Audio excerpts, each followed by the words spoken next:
අද අපි ඉන්නේ 2025 අපි නමස්කාරය ආරම්භ කරමු. නේද?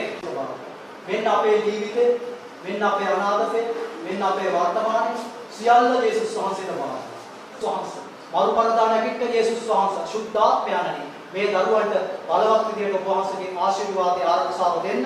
දෙවියන් වහන්සේ මේ දරුවන්ගේ ජීවිත ඔබ වහන්සේට දාන කරගන්න.